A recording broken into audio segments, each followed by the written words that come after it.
কাকরাইলে জাতীয় পার্টির কেন্দ্রীয় কার্যালয়ের সামনে গণ অধিকার পরিষদের নেতাকর্মীদের উপর হামলার ঘটনায় লাল রঙের টি-শার্ট পরিহিত এক যুবককে নিয়ে উত্তাল গোটা সামাজিক যোগাযোগ মাধ্যম। প্রশ্ন একটাই, লাল রঙের টি-শার্ট পরিহিত এই যুবক আসলে কে?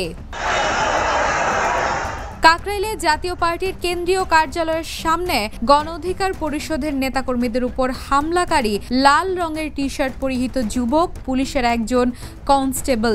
দ্য নিউজকে বিষয়টি নিশ্চিত করেছেন ঢাকা মেট্রোপলিটন পুলিশের রমনা বিভাগের উপকমিশনার মোহাম্মদ মাসুদ আলম। কারো নাম বলতে চাই না। আপনাকে এটা কে বললো যে ওই লাল টি-শার্ট পরা যেটা সে হচ্ছে এখানে নূরের উপর হাত দিছে? আপনারা সাংবাদিক মানুষ, সত্যটা তুলে ধরেন। গতকালকে গণ অধিকার পরিষদে নূরের গায়ে যে হাত দেওয়া হয়েছে, লাল টি শার্ট পরা যে ব্যক্তিটি লাঠি হাতে, উনি পুলিশ সদস্য কিনা এই বিষয়টা জানার জন্য ভাই। আপনাকে এটা কে বললো যে ওই লাল টি শার্ট পরা যেটা সে হচ্ছে এখানে নূরের উপর হাত দিছে? আমরা তো ভিডিও তো ক্লিয়ার দেখতেছি, ওইটা তো নূর না, এটা তো রাশেদও বলতেছে। এইটা ওই যে লাল টি শার্ট পরে একজনকে মারছে পিছনের দিকে, সেটা আর একজন, কিন্তু নূরের উপরে হামলা তো হয়েছে সামনে, এটা পুরো ভিডিও আছে, আপনার ভিডিও দেখেন না। এটা বলতে পারেন যে লাল টি শার্ট পরা ব্যক্তিটা কে? এই ব্যক্তি হচ্ছে আমাদের পল্টন থানার ওসির হচ্ছে ড্রাইভার, কনস্টেবল হচ্ছে মিজান, কিন্তু সে তো ওইখানে তো নূরকে মারে নাই। কিন্তু আপনারা তো লিডিং কোশ্চেনটা ওইখানেই করতেছেন, এটা ভুল করতেছেন আর কি। ওটা একটু আপনারা সাংবাদিক মানুষ, সত্যটা তুলে ধরেন। এটা সে কিন্তু করে নাই, মারছে কিন্তু কোনো গুলা নয় যে যারা মারছে দেখে নেই। ওই আমি কারো নাম বলতে চাই না, ওইখানে ভিডিওটা দেখেন তারপরে বুঝবেন। আচ্ছা, তাহলে উনি পুলিশ সদস্যই? এটাই, হ্যাঁ পুলিশ সদস্য। হ্যাঁ হ্যাঁ।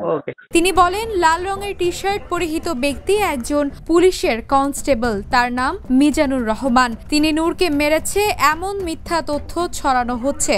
আপনারা গণমাধ্যম কর্মীরা সত্যটা তুলে ধরবেন এমনটাই আশা করছি। এর আগে এই যুবকের বিষয়ে শনিবার নিজের ফেসবুক পেজে একটি পোস্ট দিয়েছেন গণ অধিকার পরিষদের সাধারণ সম্পাদক রাশেদ খান। পোস্টে রাশেদ খান লেখেন, লাল শার্ট পরিহিত ব্যক্তি পুলিশের কনস্টেবল, সে ছাত্রনেতা সম্রাটের উপর হামলা করেছে। লাল শার্ট পরা ব্যক্তির উপর দায় চাপিয়ে নুরুল হক নুরু সহ নেতাকর্মীদের উপর হামলার বৈধতা দেওয়ার সুযোগ নেই। সেনাবাহিনীর যারা নুরুল হক নুরের উপর হামলা করেছে তাদের অবশ্যই শাস্তির আওতায় আনতে হবে। মেহরুন্নেসা তন্নি, দ্য নিউজ।